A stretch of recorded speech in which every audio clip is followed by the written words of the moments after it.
¿Cuál es la verdadera alegría del cristiano? Muchos confunden alegría con temperamento. No es así. Otros confunden la verdadera alegría con diversión. Y es por eso que van muchos en busca de placeres pensando que eso da alegría. Claro que da una alegría momentánea. Y esa es una alegría esclavizadora porque hay muchos que se hunden en placer y diversión y no pueden vivir sin eso porque si no, no son felices. Verdadera alegría tiene que ver con paz en el corazón, con tranquilidad, con una visión, con tener una visión diferente de la vida, porque hay esperanza en el corazón. La verdadera alegría tiene que ser expresada en nuestra vida cuando hay calma y cuando hay paz. ¿Un cristiano puede verdaderamente ser feliz a pesar de las circunstancias? Sí, cuando tiene una visión completa de Dios. Porque cuando él conoce a Dios, comienza a ver la vida de manera diferente. A pesar de las circunstancias, tragedias, dolor que encuentra en el camino, él aprendió a contemplar el amor de Cristo. Y ese cuadro completo nosotros lo vemos dentro del santuario. Vemos la justicia y el amor de Jesús. Ahí encontramos que somos tan valiosos para Él. Pero también encontramos cuál es la voluntad de Dios para mi vida o para nuestra vida. Bienvenido a un programa más de Biblia Fácil. Estamos listos como siempre con Biblia en mano, disposición en el corazón para poder escuchar la voz de Dios. Y ya sabes que hoy estamos aquí sin invitados porque tú eres nuestro invitado especial y nos estamos preparando para una nueva temática que realmente será sorprendente. Ya te estaremos anunciando sobre qué trata. Estamos listos para un tema más, entonces vamos a pedir la bendición de Dios a través de una oración. Y antes de orar, quiero invitarte para que puedas ingresar a nuestro sitio web estudielabiblia.com y elijas la manera cómo estudiar la Biblia. Allí tú puedes escoger estudiar por WhatsApp, pedir un curso bíblico en físico o también un curso bíblico virtual. Vamos juntos a comprender más sobre el amor de Jesús.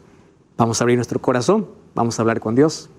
Querido Dios, te pido una bendición muy especial en este momento por todas las personas que están listas para poder escuchar tu voz a través de tu palabra.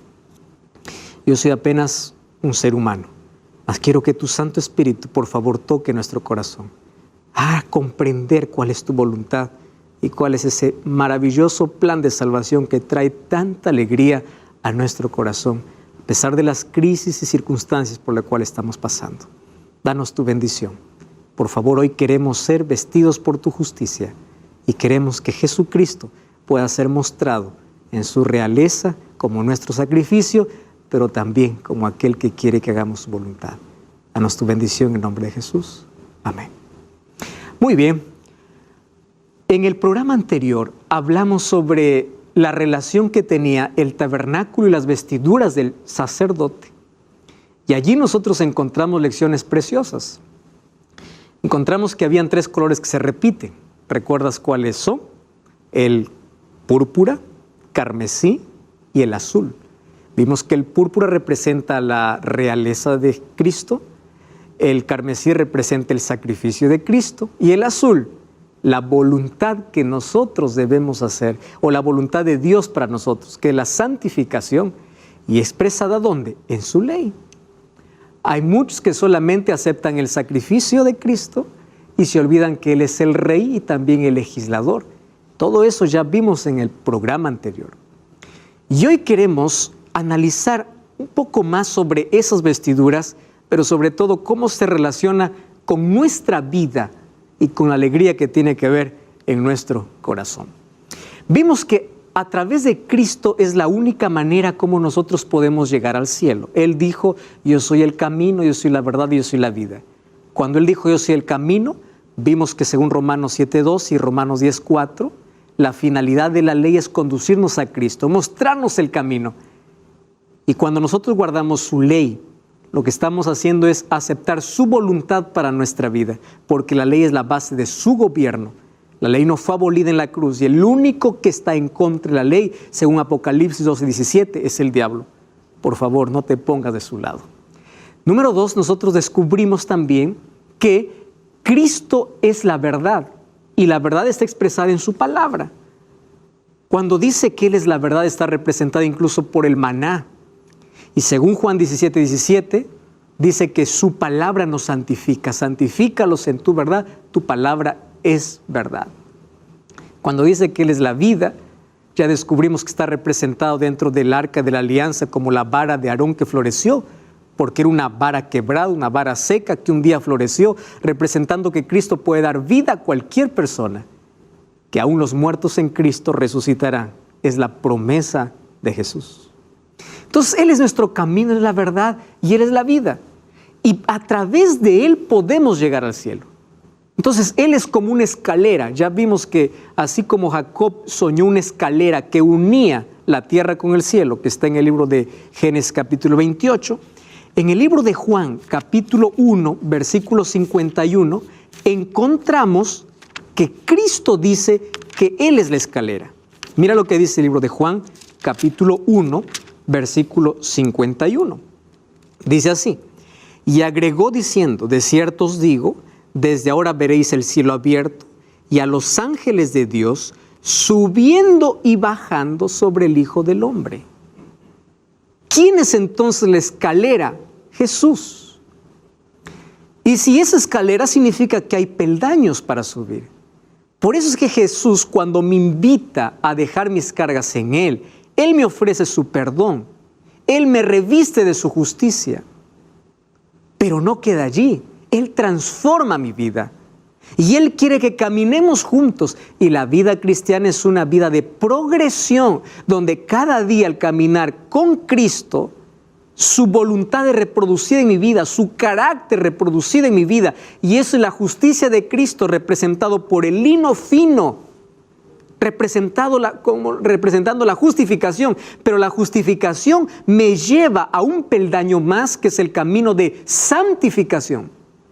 Y la santificación es un camino de obediencia, donde mi corazón se coloca en armonía con su voluntad y su voluntad está expresada en su ley. No te olvides de eso. Recuerda el libro de Salmos capítulo 40, versículo 8. El hacer tu voluntad me ha agradado y tu ley está en mi corazón. Por eso es que en el nuevo pacto, en Hebreos capítulo 10, dice que Jesús quiere poner su ley en nuestro corazón, ya no más en tablas de piedra, sino en nuestro corazón. Porque ese es el ideal de Dios, que nosotros podamos vivir en armonía con Él. Entonces, vida cristiana es una escalera donde comienza por la justificación representado por el lino fino, que era la vestidura del sacerdote, y esa justicia que es dada por Cristo y representada en acciones de los santos, dice Apocalipsis 19:8, que representa el lino fino. Pero también la santificación es hacer su voluntad. Por eso Mateo 7:21 dice, no todo el que me dice Señor entrará en el reino de los cielos, el que hace la voluntad de mi Padre. ¿Cómo sé que hago su voluntad? Obedeciendo su palabra, guardando su ley. Eso es hacer la voluntad de Dios. Nuevamente volvemos a Salmos 48. El hacer tu voluntad, Dios me agrada y tu ley está en mi corazón. Por eso Jesús dice, no importa si usan mi nombre para echar fuera demonios. Lees Mateo 7:21, vamos a leer mejor porque el texto es muy claro. Dice así, no todo el que me dice Señor, Señor entra en el reino de los cielos, sino el que hace la voluntad de mi Padre. Muchos me dirán, en tu nombre profetizamos, echamos fuera demonios, y yo les diré, apartaos de mí. ¿Pero por qué? ¿Acaso no dijeron que eran creyentes? ¿Acaso no aceptaron el sacrificio de Jesús? Aceptaron su sacrificio, pero no aceptaron caminar con Jesús. Porque no solamente acepta su justificación, Él quiere caminar contigo y quiere llevarte por el camino de santificación hasta el día de glorificación, que será cuando Cristo regrese y toda nuestra mente y nuestro cuerpo sea transformado y pueda ser arrancado de nosotros la naturaleza de pecado para vivir para siempre en la presencia de Dios. Ese es el camino de salvación y ese plan está revelado ¿dónde? Dentro del santuario. Ahora fíjate una cosa, es interesante que en esta escalera hay peldaños. No debemos quedarnos en el primer peldaño, tenemos que caminar con Cristo. Por eso Jesús dice en Mateo 11:28, venid a mí todos, ven a mí con tu problema, con tu alcohol, con tu cigarro, con tu droga, yo te voy a transformar. Pero también dice, vamos a caminar juntos y te colocaré un yugo. ¿Cuál es ese yugo? para que nos hace caminar al lado de Cristo, su palabra y su ley. Es así que descubrimos la voluntad de Dios y es así como se reproduce el carácter de Dios en nuestra vida. ¿Qué sucede cuando una persona camina con Cristo? Se torna obediente. No porque la obediencia salva, la obediencia es un fruto de la fe. Y la fe sin obras es muerta. Y la fe no anula la ley de Dios, así dice Romanos 3:31. Por la fe anulamos la ley de ninguna manera. Ahora, acá hay un asunto interesante. Hacer la voluntad de Dios, según Mateo capítulo 7, versículo 21, es indispensable para entrar en el reino de los cielos. Yo acepto su gracia, pero la gracia que salva es la gracia que transforma y me coloca en armonía con su voluntad, expresada ¿dónde? En su palabra. Entonces, tus creencias tienen base bíblica o tradición humana. El día que guardas está en la Biblia o lo que la iglesia dice o lo que un líder dice. ¿Dónde está? ¿Está basada tus creencias en la palabra de Dios? ¿Estás haciendo la voluntad de Dios? Es el camino de santificación. Ahora, qué interesante, cuando una persona camina con Dios se torna obediente. Mira lo que dice Génesis capítulo 26, versículo 5. Dice que Abraham caminó con Dios, ¿verdad? Sin embargo, ¿qué sucede cuando una persona camina con Dios? Hace la voluntad de Dios.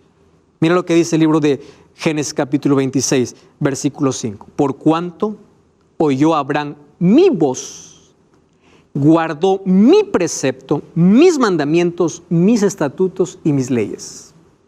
¿Quién está hablando? Dios. ¿Qué hace una persona que camina con Dios? Es obediente, guarda sus mandamientos, sus estatutos y sus leyes.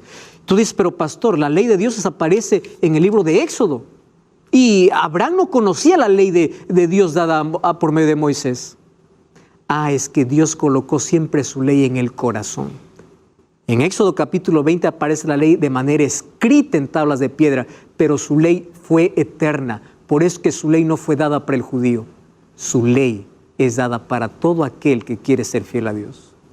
Y ahora lo vamos a descubrir mucho mejor en lo siguiente. Presta atención aquí. Dentro del santuario nosotros encontramos por lo menos 2 compartimentos, y esto sería el atrio donde se ofrecían los sacrificios, pero había un compartimento donde entraba el sacerdote, que era el lugar santo y el lugar santísimo. Cristo quiere primero que entremos por la puerta. Jesús dice, yo soy la puerta. ¿A dónde nos invita a entrar? Al atrio. Cuando entramos en el atrio, ¿qué cosa aceptamos? Su sacrificio. Confesamos públicamente nuestra fe a través del bautismo. Todo sucede ¿dónde? En el atrio. Pero no quiere que te quedes en el atrio. Jesús dice, vamos a caminar, vamos a cruzar el primer velo, lugar santo. Vamos a vivir de acuerdo a los principios eternos para que un día podamos cruzar el otro velo y podamos llegar al lugar santísimo. Ahí está el camino de justificación, santificación y glorificación en el plan de salvación. Ahora, otro detalle interesante. Éxodo 39:29 dice así: también el cinto de lino torcido, ojo, nuevamente los colores, azul, púrpura y carmesí, de obra de recamador, como Jehová lo mandó a Moisés. Mira, el sacerdote tenía vestidos. El sumo sacerdote tenía una lámina que decía santidad a Jehová. Ya descubrimos qué significa santidad a Jehová. Es estar en armonía con su voluntad expresada en su ley. Ahora, fíjate otra cosa. Tenía un cinto. Y el cinto otra vez tenía los 3 colores: azul, púrpura y carmesí. Ya vimos que representa, ¿no? El azul representa los mandamientos de Dios. Púrpura, la realeza de Dios. Carmesí, el sacrificio de Cristo. Ahora, ¿por qué un cinto? Porque un cinto hace que la vestidura se ajuste al cuerpo. La pregunta es, ¿cómo yo hago que el vestido que Cristo me da se ajuste a mi vida? Y aquí está la respuesta. ¿Quieres saber la respuesta? Mira, Isaías 11:5. Dice así: y será la justicia cinto de sus lomos y la fidelidad el cinturón, el ceñidor de su cintura. ¿Qué cosa es el cinturón entonces? El apóstol Pablo en Efesios 6:14 dice: estad firmes, ceñidos vuestros lomos con la verdad y vestidos con la coraza de justicia. Cristo te viste, pero tienes que ceñirte. Isaías dice que es la fidelidad, Pablo dice que es la verdad. Tú eres llamado a ser fiel a Dios, a su palabra, no a una organización, no a un líder, a la palabra de Dios. Entonces, Cristo me da su vestido, su justicia, pero también Él me ciñe. Por eso es que la salvación viene de Él. Y Él me ciñe a través de su justicia y de su verdad.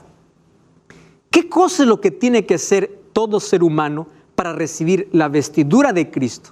O sea, primero el lino, luego el color azul y luego el color púrpura. Así como era vestido un sacerdote, hoy también es simbólicamente vestido un hijo de Dios. No literalmente, simbólicamente a través de su justicia. Muy bien, vamos entonces a hacer un breve repaso de lo que hacía un pecador para ser justificado. En primer lugar, la justificación se encontraba ¿dónde? Para el pueblo de Israel, en el altar de sacrificio. Ese altar para nosotros, ¿qué cosa es? El sacrificio de Jesús hecho en la cruz. Entonces, el sacrificio estaba allí, pero solamente era aplicado a favor de aquel que cree. Por eso es que el pecador tenía que entrar por la puerta trayendo su cordero. Ahora nosotros no necesitamos llevar un cordero porque el cordero es Cristo, pero sí tenemos que entrar por la puerta. Y cuando entraba por la puerta ya estaba cubierto de lino. Fíjate una cosa, porque para entrar al atrio ya estaba postes hechos con telas de lino. Ese lino representaba ¿qué cosa? La justicia de Cristo. Sin embargo, cuando el pecador entraba hasta el atrio, el sacerdote lo recibía y era el pecador quien sacrificaba el animal. ¿Comprendes? Vamos a entender un poquito más sobre la justificación. Entonces eso representa que son mis pecados que dieron muerte a Jesús. Cada vez que yo cometo un pecado significa yo fui partícipe de la crucifixión de Cristo. Entonces no solamente fue los soldados, no solamente fue Pilato allá, fueron mis pecados. Ahora, el pecador degollaba el sacrificio. ¿Qué cosa hacía el sacerdote? Recibía la sangre. Mira, vamos a leer ese texto. Después con su dedo, el sacerdote tomará de la sangre de la expiación y lo pondrá sobre los cuernos del altar de holocausto y derramará el resto de la sangre al pie del altar y le quitará toda su grosura como fue quitada la grosura del sacrificio de paz. Y el sacerdote le hará arder en el altar sobre la ofrenda encendida a Jehová y le hará el sacerdote expiación de su pecado que habrá cometido y será perdonado. Un asunto interesante. ¿Cuándo el pecador era perdonado? Eso tenemos que entender. No solamente cuando la víctima moría, era perdonado cuando el cordero era quemado y la sangre era llevada incluso al primer compartimento. Por eso necesitamos entender el ministerio de Cristo ahora en el santuario celestial. Porque el sacrificio que Jesús realizó en la cruz hoy está aplicando a favor de aquel que cree. Pero ahora vamos a trasladar lo que se hacía en el santuario para nuestra experiencia. Fíjate lo que sucedía. Primero dice que el sacerdote tomaba la sangre y se iba ¿hasta dónde? Hasta el altar de sacrificio. En el altar de sacrificio, tú puedes ver que era madera vestida de bronce. Esto tiene un significado muy especial, muy especial. En las 4 puntas de este altar habían cuernos. Y esto tiene un símbolo especial. Estos cuernos. Mira, ve. El sacerdote recibía la sangre y colocaba sobre los cuernos del altar. Pregunta, ¿por qué 4? Recuerda que 4 representa totalidad. Recuerda los 4 vientos que los ángeles están sosteniendo en Apocalipsis capítulo 7, representando los 4 ángulos de la tierra. Entonces esa sangre que era derramada por ese cordero, representaba que esa sangre era suficiente también para perdonar a toda la humanidad, porque el verdadero cordero iba a morir. O sea, cada vez que un cordero moría o un sacrificio se hacía, ellos estaban repitiendo Juan 3:16, porque de tal manera amó Dios al mundo. El mundo estaba representado por estos 4 cuernos, donde se colocaba la sangre. Esto representaba el sacrificio de Cristo y su sacrificio iba a limpiar al mundo de sus pecados. ¿Qué sucedía? Ese cordero era finalmente quemado. ¿Por qué era quemado? Acá hay otro asunto que tenemos que entender. Porque Cristo vino a salvarnos de la muerte eterna. Ese fuego representa el juicio de Dios terminando con el pecado. Yo necesitaba morir, pero Cristo vino a salvarme de la muerte eterna, del juicio final. Entonces ese cordero era quemado en mi lugar, yo merecía morir.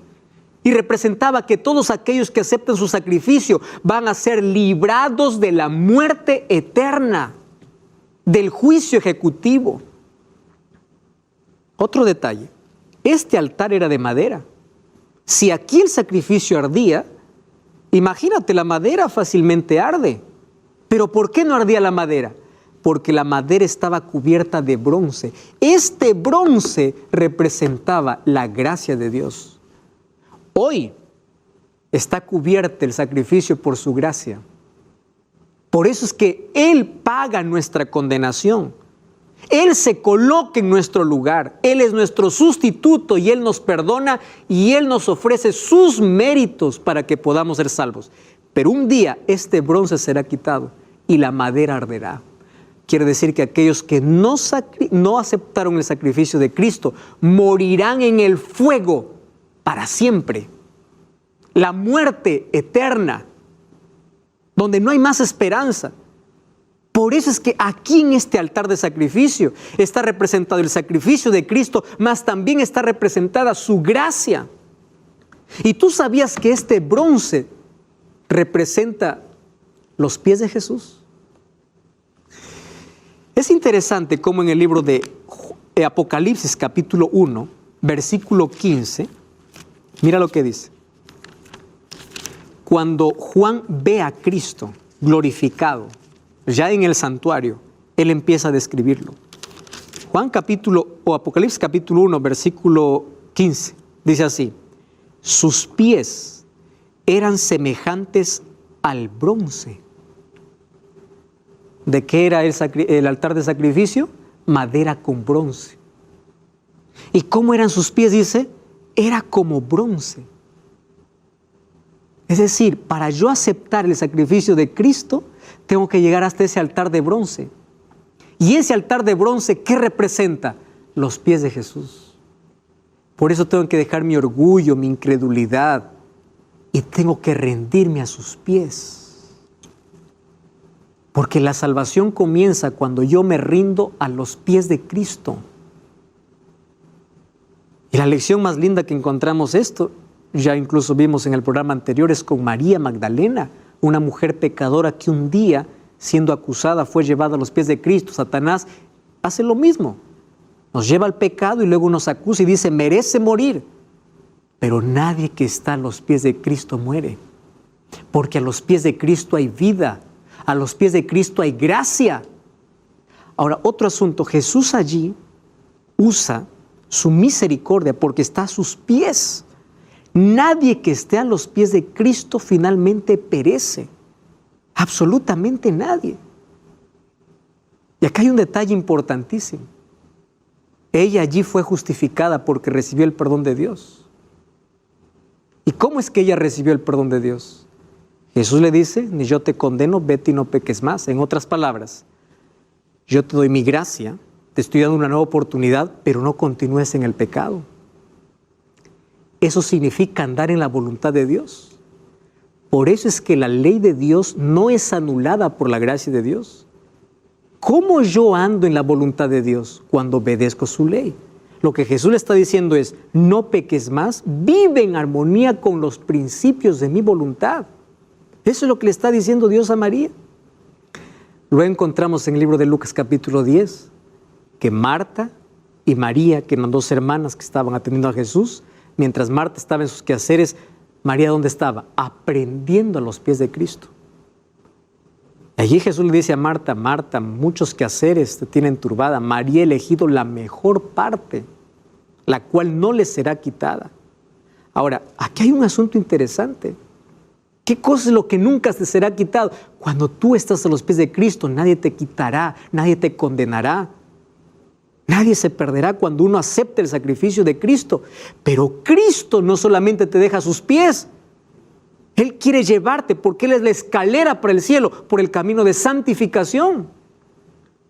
Y eso nosotros lo encontramos nuevamente en el libro de Juan, cuando vemos que Simón hace una fiesta y María compra un perfume para derramar, ¿dónde? A los pies de Cristo. Nuevamente a los pies de Jesús. Eso es lo que entendió María, que no existe mejor lugar que estar a los pies de Cristo.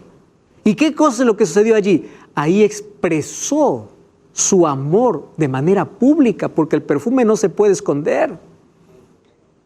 Es allí donde comienza una vida al lado de Cristo, diciendo para todos públicamente: renuncio a mi vida pasada y a través de este perfume hago público mi amor por Jesús. Y ese amor público por Jesús hoy lo podemos hacer a través del bautismo. Ella lo hace público su amor, pero está a los pies de Cristo. Cuando Jesús murió en la cruz estaba Juan, la madre de Jesús, ¿y quién más estaba? María Magdalena. ¿Dónde? A los pies de la cruz. Y cuando Jesús resucitó, la primera mujer que vio a Jesús, la primera persona que vio a Jesús después de su resurrección fue María Magdalena. ¿Y sabes lo que dice ahí el libro de Juan, capítulo 20, 17? María, volviéndose, le dijo Raboni, que significa maestro. Y Jesús le dice: no me toques porque aún no he subido a mi Padre. ¿A dónde se fue María? No se fue a abrazarlo, se fue a los pies de Cristo. Allí comienza la salvación. En el altar de sacrificio, a los pies de Jesús. Y es allí donde Cristo me justifica. Esto todavía no concluye, hay muchas otras lecciones para aprender. Pero no cambies el canal, vamos a una breve pausa y estamos de regreso. Esto es Biblia Fácil.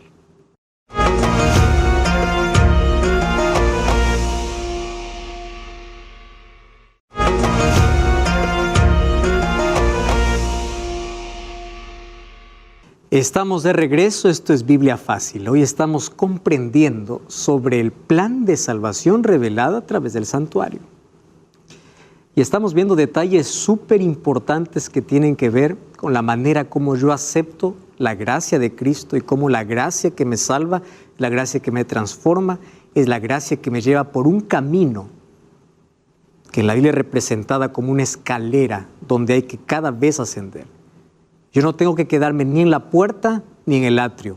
Cristo me quiere llevar adentro del santuario. Cristo me quiere llevar al lugar santo. Porque el lugar santísimo representa su gloria, su presencia. Para que yo pueda entrar a su presencia, que eso va a acontecer cuando Jesús regrese, yo tengo que primero aceptar su sacrificio y yo tengo que ingresar al lugar santo. Ese lugar santo es un camino de santificación, donde los seres humanos buscamos hacer la voluntad de Dios. Sin embargo, su voluntad lo podemos hacer no por nuestros esfuerzos, porque nosotros tenemos una naturaleza pecaminosa, mas su voluntad hacemos por su justicia, que lo recibimos cuando vivimos a sus pies, cuando caminamos con Él. Es allí donde somos vestidos de lino fino, así como los sacerdotes eran vestidos. Pero también luego nos enseña a hacer su voluntad. Hoy vamos a ver cómo eso se entendía perfectamente en el Antiguo Testamento. Por eso es que en el libro de Salmos encontramos varias referencias para el santuario. Esas referencias hacían allí alusión al perdón de Dios, a la grandeza de Dios o al sacrificio que Él hizo en nuestro favor. Y cuando nosotros hablamos del libro de Salmos, hablamos del libro más grande de toda la Biblia. Es el único que tiene 150 capítulos. Para nosotros se llama Salmos, más el nombre verdadero de este libro es el Tehilín. Y Tehilín, ¿qué cosa significa? Cánticos de adoración. Y tú sabías que Salmos en sí es un libro que está compuesto por 5 otros libros que son subdivisiones de este libro. Entonces, Salmos sería una compilación de 5 libros. El primer libro estaría allí desde, vamos a ver, desde el capítulo 1 hasta el versículo 41. Segundo libro, desde el capítulo 42 hasta el versículo 72. Tercer libro, desde el capítulo 73 hasta el capítulo 89. El cuarto libro, desde el capítulo 90 hasta el capítulo 106. Y el último libro, desde el capítulo 107 hasta el capítulo 150. Ahora, ¿qué cosa es importante analizar dentro de este libro de Salmos? Es que este libro era el himnario del santuario. O sea, los israelitas cuando iban para el santuario a adorar, ellos cantaban las letras o las estrofas de lo que hoy llamamos salmos. Y es interesante porque en Salmos hay oraciones que expresan experiencias, sentimientos, pero dicho de manera poética y elevada para Dios. Salmos se conoce como aquel lenguaje del corazón, donde el ser humano cuenta su experiencia con Dios, del encuentro, de la vivencia que tiene con Dios. Son oraciones poéticas. Por eso era el himnario del santuario y eran cánticos de adoración. Ahora, es interesante que los cantos del libro de Salmos tienen un contenido riquísimo. ¿En qué? En Cristo. La teología de Salmos es Cristo. Hay muchas profecías sobre Cristo basadas en el libro de Salmos. Por ejemplo, Salmos capítulo 22 habla acerca de la muerte de Jesús, cómo sus vestidos fueron echados suerte, o su vestido fue echado en suertes. Habla sobre varias palabras incluso que Jesús mencionó en la cruz. Dios mío, ¿por qué me he desamparado? Está registrado en el libro de Salmos. Son profecías sobre el ministerio de Cristo sobre la tierra. Ahora, es interesante también notar que allí en el libro de Salmos, la música que ellos cantaban o entonaban o adoraban a Dios era una música con contenido netamente espiritual. Y ellos sabían que la música ayuda muchísimo para poder comprender grandes verdades.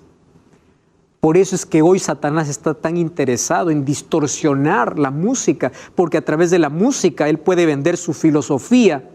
Y hoy vemos tantos jóvenes y adultos allí teniendo en su mente tanta música que tiene una filosofía de vida totalmente contraria a la voluntad de Dios.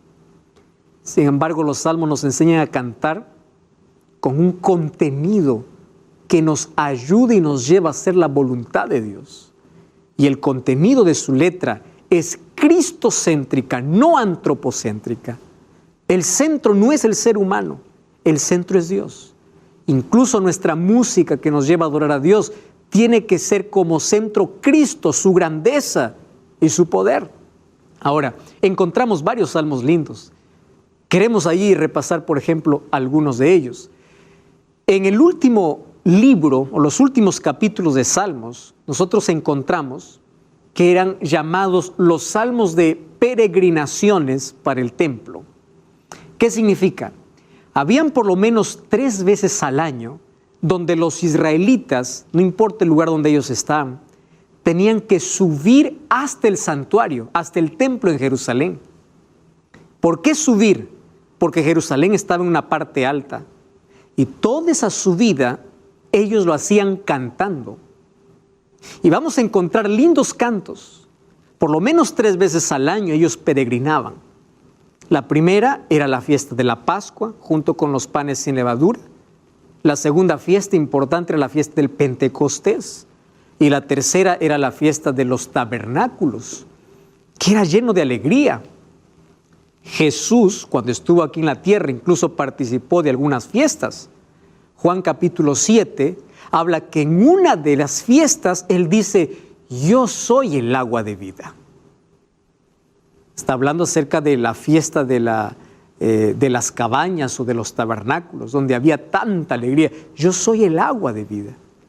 Y donde habían ceremonias, donde colocaban agua en odres enormes para recordar cómo Dios los había sustentado con agua en el desierto. Y Jesús aparece en medio de esa multitud para decir, yo soy el agua. En otra fiesta, que era la fiesta de los tabernáculos, también dice Jesús, yo soy la luz del mundo.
Jesús participó de esas fiestas. Ahora, todas esas fiestas obviamente representaban a Cristo, pero esas peregrinaciones para celebrar esas fiestas lo hacían cantando, ¿qué cosa? Salmos.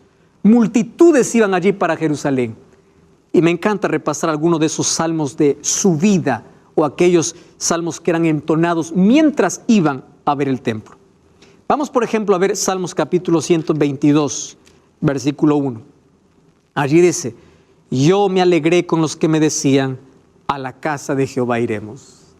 Este era un salmo que se cantaba mientras subían para el templo, donde expresaban con alegría, las familias se reunían, las personas hacían grandes caravanas y subían para adorar. Y ahí aparece el Salmo 122, yo me alegré con los que me decían, a la casa de Jehová iremos. ¿Por qué ellos necesitaban estar ahí en la casa de Jehová?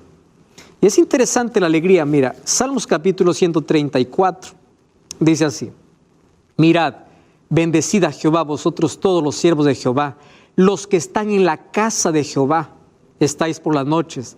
Alzad vuestras manos al santuario y bendecid a Jehová, desde Sión te bendiga Jehová, el cual ha hecho los cielos y la tierra. La alegría de poder participar, entrar al santuario, porque entendían mucho mejor el plan de salvación.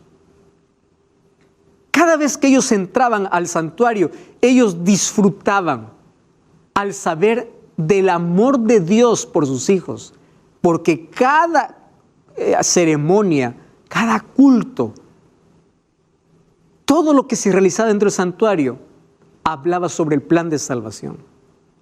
Y ellos entendían que el santuario real estaba en el cielo. Por eso que cuando entraban al santuario terrenal, ellos imaginaban un día entrar al santuario celestial. Ese concepto está bien claro. Mira, Salmos capítulo 11. Todo israelita lo tenía muy claro ese concepto. Versículo 1. Salmos capítulo 11, versículo 1. Vamos al versículo 4. Dice así, Jehová está en su santo templo. Jehová sostiene o tiene en el cielo su trono y sus ojos observan, sus párpados examinan a los hijos de los hombres. Jehová prueba al justo, pero al malo y al que ama la violencia lo repudia. Sobre los malos hará llover calamidades. Jehová es justo y ama la justicia. Ellos están diciendo, Dios está en el cielo, en su santuario, actuando con justicia.